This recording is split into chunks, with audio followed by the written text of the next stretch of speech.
প্রধান যে সমস্ত রাজনৈতিক দল আছে, ইসলামী দল আছে, আগামী নির্বাচনে আমরা সকল ইসলামী দল এবং জাতীয়তাবাদী ছোট ছোট দল, ডানপন্থী দল, দেশপ্রেমিক দল, এই সকলকে মিলে একদিকে একটা পার্টি হবে, আর একদিকে আমরা সকল দল এক হওয়ার জন্য চেষ্টা করছি।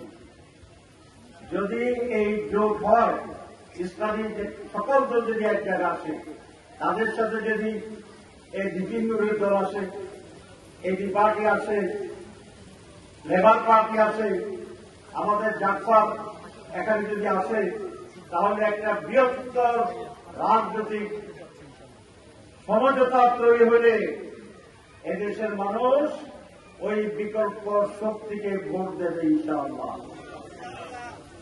আমাকে অনেকে শুধু একথাই বলে, আপনারা সব ইসলামী দল এক হলে আর কোন অসুবিধা হবে না, ইনশাআল্লাহ মানুষের এক হয়ে যাবে, মুসলমানরা এক হয়ে যাবে, হিন্দুরা কি হবে, তারা এক হয়ে যাবে। কারণ তারা দেখছে যে ইসলামপন্থীরা হিন্দুদের উপরে কোন অত্যাচার করে না, ভালো মানুষ কোন অন্য মানুষের উপর অত্যাচার করে না।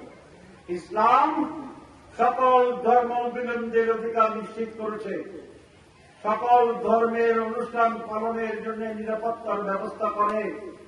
সুতরাং সকল মানুষের নিরাপত্তার যে জোট হবে, সেই জোটের নাম হবে জুলাই চেতনার জোট, এবং সেই জোটের ভিত্তিতেই আগামী নির্বাচন হবে ইনশাআল্লাহ।